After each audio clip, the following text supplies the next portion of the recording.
Halo, saya Ansar Masuri, saya dari kelompok KKN Desa Buninagara. Perkenalkan, ini tim kami. Saya Nilis Dahlia, Jamulana, Gilang Septia. Saya Ainul Afifa. Saya Sofia Tunisa. Pada kegiatan hari pertama KKN di Desa Buninagara, kami melakukan kegiatan opening seremonial yang disambut oleh Camat Kecamatan Malausma di kantor Camat Malausma.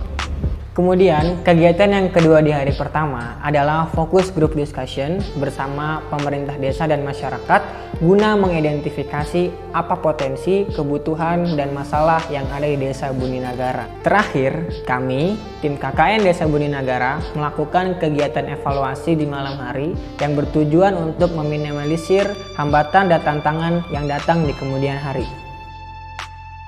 sebelum kita melakukan kegiatan KKN lebih jauh lagi, alangkah lebih baiknya kita melakukan pemetaan terlebih dahulu.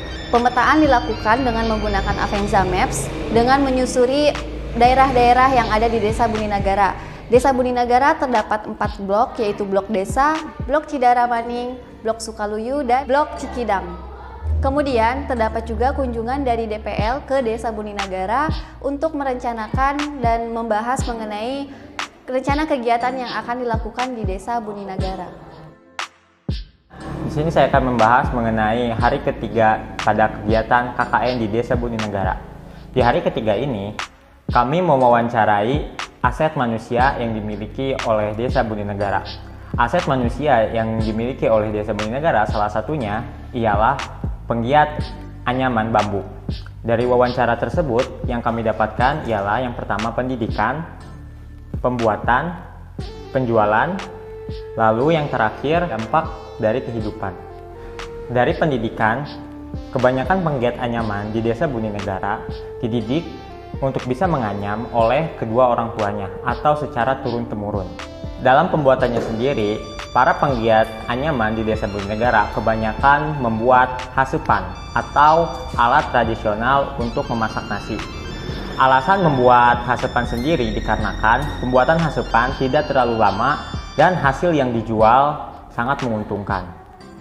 Dalam penjualannya, penggiat anyaman di Desa Buninagara sering menjualnya ke pasar-pasar tradisional ataupun mengumpulkan di suatu bandar.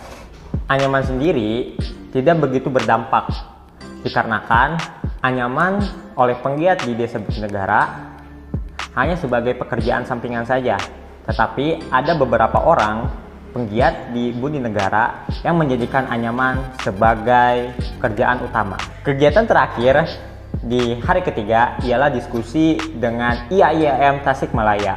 Diskusi ini membahas kolaborasi program yang akan dilakukan di Desa Buninagara.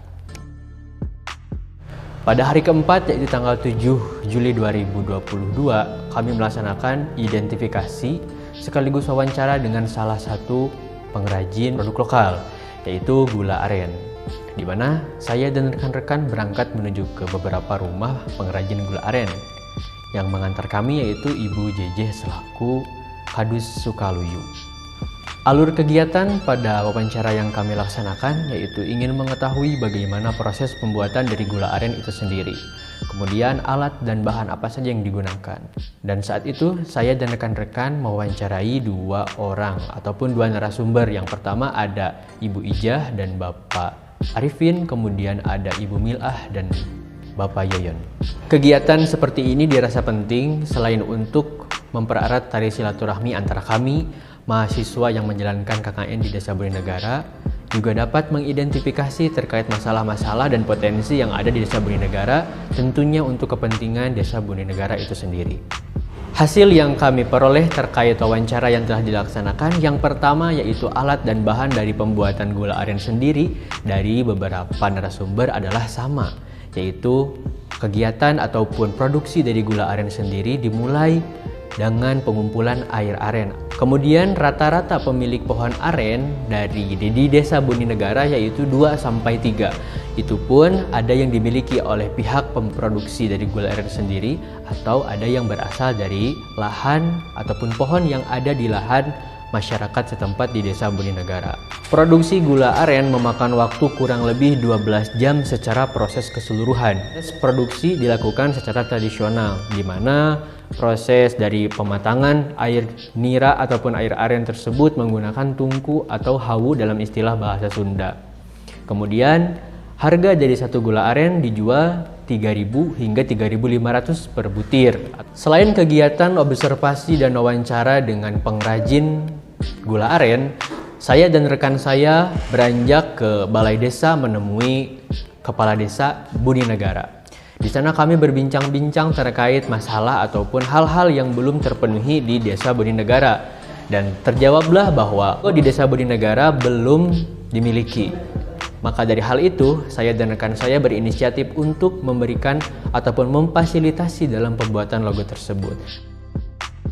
Saya Ainul Afifa, kali ini dilanjut di hari kelima. Hari kelima tepatnya di hari Jumat, di tanggal 8 Juli 2022, kami melakukan Jumat bersih atau yang biasa disingkat dengan Jumsi. Nah, Jumsi ini biasa dilakukan rutin oleh masyarakat Desa Boninegara. Kegiatan Jumsi ini terfokuskan pada jalan utama Desa Boninegara dengan perbatasan Desa Werasari. Setelah melakukan kegiatan Jumat bersih atau Jumsi, kami dilanjut dengan kegiatan lain, yaitu mengidentifikasi pelaku usaha kue cucur, di mana kue cucur ini menjadi salah satu potensi Desa Boninegara untuk mendorong perekonomian dalam kehidupan sehari-hari.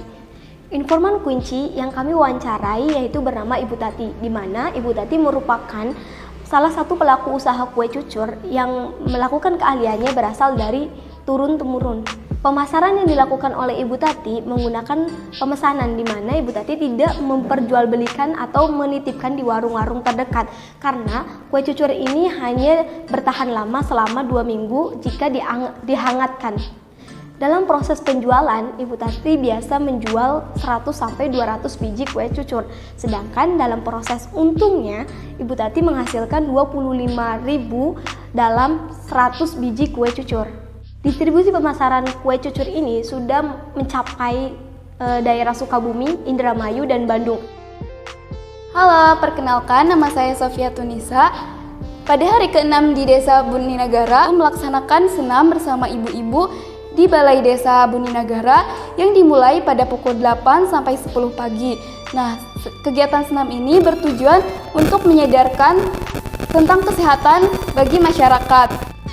Kemudian, kegiatan yang kedua adalah melakukan kunjungan terhadap pengajar di Pondok Pesantren Al-Hidayah. Kegiatan ini bertujuan untuk mendiskusikan program-program yang akan kami laksanakan di Pondok Pesantren Al-Hidayah tersebut. Nah, kegiatan ini berlangsung pada pukul 20.00 sampai dengan pukul 20.45.